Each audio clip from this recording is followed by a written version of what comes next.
Okay, hello, welcome back. This is video 2 on my little series, How to Weave on a Bookmark Loom. This is Shannon, and in the last video, we talked about all of the things that come in the kit and how to get yourself all warped up. And in this video, we're going to get ourselves all set for weaving. So when you're weaving something like this, before you even start, you want to think about how you're going to end it, because there are different ways to begin depending on how you're going to finish it.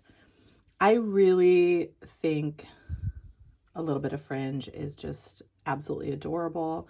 So that is what I usually do. I usually do fringe, and I usually do a technique that's called hem stitch to finish off before I do my fringe. So that's what I've done on pretty much everything I've done. Another way to finish is, and this is a little teensy piece I made on a little loom. You can make a piece this small on your loom, but you still have to warp the full length of the loom. But you could make, if you wanted, you could make a couple different little ones to utilize the warp, or we're going to be debuting the sweetest little loom that makes things this big. It tickles me every time I see it. But anyway, for this one, if you want to have just kind of a straight edge, you do a different technique that I'll show in a later video, but it involves pulling your warp threads through the entire piece, kind of one by one, so you get them all tight across the edge of your piece. And so that finishes it without any fringe or anything extra. And then you can also just tie knots and have fringe with double knots, which is what I did on this piece on the bottom, and on the top I pulled the warp threads through. So here's another one of the little ones. So before you begin, you want to think about how you're going to end. If you want to have fringe, what I recommend is getting a business card or a piece of cardboard. It doesn't have to be thick cardboard, just kind of heavy cardstock is great. I had this rewards card from a restaurant that I haven't been to in years. So I just folded it in half, and it is the perfect height. It is, it's about an inch, a little less than an inch, but it's the perfect height for giving me space at the bottom of my loom for fringe. And so what I do, if I want fringe, whether I want to tie it or do that fancy hem stitch, what I'm going to do is start by weaving my business card through my warp. And so weaving is going under, over, under, over, under, over, under, over, under, over your warp threads. And that's how you create woven fabric, by using what's called weft, which is what goes horizontally through your warp threads, over, under, and then the next row under, over. So you're doing opposites. And so I just push this down until it is resting along as low as it can go. And now I'm ready to start weaving. If you aren't going to do fringe, then you just start weaving and have your woven, your first row, just right as kind of as low as you can get it without having to force it down. So I will start that way for this one. I have found that 2 to 3 yards is kind of my happy place for length of warp to wrangle as I weave. Your mileage may vary, but because this is such a small scale, I don't know that I would recommend using techniques like yarn butterflies that are used in tapestry weaving. It's just having a length of yarn really works for me. So I usually measure, not super scientifically, but I measure about 2 to 3 yards, and Then you can choose which of your needles you want to use. I have found that I like to use the bigger one for the majority of my weaving. If you're doing a really skinny piece, this smaller wooden needle is great. These are great too. There's so many different options. And then there are other options for weaving needles too, like 10 bajillion options. The metal needle is just a size, I think, 16 tapestry needle. So easy enough to replace. If you want to do hem stitch, again, figuring out how you're ending so you're set up for success. If you want to do hem stitch, you want to leave a tail that is about 4 times the width of your woven piece. So I just would, if I was doing hem stitch at the end, I would just kind of measure and then start and have a tail that long hanging off. Because I am going to just weave down to the bottom, I don't need a tail that long, but I do need a tail long enough to weave this end in. As you weave on this loom, if you are using the same color and you're not doing striping or any patterning or anything, you won't need to weave ends in except for where you start and where you end, but you do need when you start. So again, depends on what's comfortable for you, what handedness you are, all of that jazz. For me, it's comfortable if I start on my right side, but you're going to be weaving both sides, so it really doesn't matter. Again, do this any way that makes sense to you. I always like to go under first. So I do under, over, under, over, under, over, under, over, under, over. So you can see that I've gone under the first strand, over the second strand, under the third strand, over the fourth strand. So that is how you weave.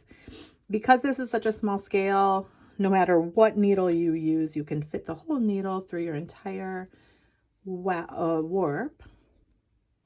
And then you just pull your yarn through until you have a tail that feels like it would be comfortable to weave in at the end. And so again, you can choose whichever of the combs you want to use, the larger comb or the smaller comb.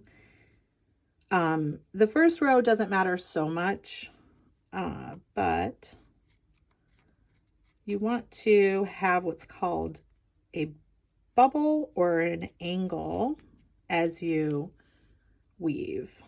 And so this first little bit, when you're not doing any fringe, is a little bit awkward because you have the wood behind you.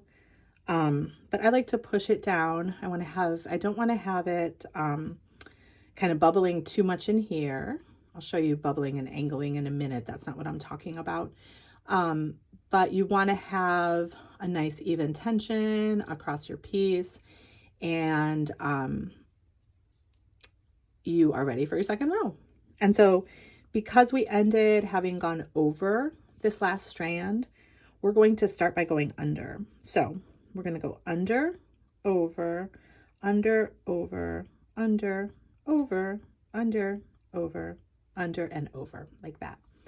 So again, every other warp thread you do something different with when you're doing plain weave. This is also called tabby weave.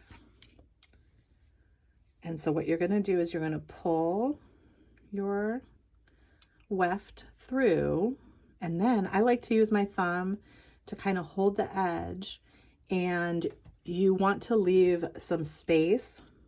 You don't want to pull it straight across all the way down because it's going under and over, it uses more yarn than if you were just laying it straight across, because it has to kind of weave in, right? So I leave a little bubble, and then I take my little comb, and again, it's kind of awkward these first couple rows when you're not using fringe, but see how it's not pulling the sides in, and it's just nice and you know, it's not, there's not a lot of tension on your weft, and there's not a big loop over here. Another good thing to practice as you're weaving, and this goes for any kind of weaving, after you do a row, it's nice to put whatever you're using to weave down, so you can get a nice even beat. And so it's called beating when you use your comb to push your rows down. It's called beating. So I'm going to, again, because the last time I went over, so I'm going to go under, over, under, over, under, over, under, over, under, over. Okay. And so I'm going to pull my thread through, or my yarn through, to give you the space to make sure you're not pulling too tight here. You can do one of two techniques. This is called angling, and it's when you just have your yarn coming from where you fed it through the beginning of your row, and you angle down, and so you're giving yourself extra space in there. This is kind of almost an angle bubble hybrid, but I thought we have nice tension there. And so again, we had just gone over that last strand, so now we're going to start under, and we're going to do under, over, under, over, under, over, under, over, under, and over. The other way you can give yourself that extra yarn that you need is by bubbling. This looks almost the same. On this small scale, it's hard to differentiate between angling and bubbling, but I like to bubble. I like to make a little bubble right here. You can also just use your needle to beat down if that is more comfortable for you. Some people really like to do that. But just keep paying attention and make sure your edges are nice and straight. You can always kind of tweak what you've done by tugging a little bit either way, like tugging on your weft yarn to tighten it up, or kind of tugging on the edge that you fed it through to loosen it up if you need to. It's really hard to fix it after you've gone a couple rows beyond. So yeah, so you can use your needle, you can use your comb, you can use the bigger comb. These combs have the same distance between the teeth, so they're easy enough to use. So we have 1, 2, 3, 4 rows. And so we've gone over, and as you can see, every time you come from the left side, you'll be doing the same thing. And every time you come from the right side, you'll be doing the same thing. So it makes it pretty easy to remember. And then I always like to make a little bubble. Then I put my needle down, pick up my comb, and push it down. Kind of pay attention to where I am and what I'm doing. Make sure it is nice and even.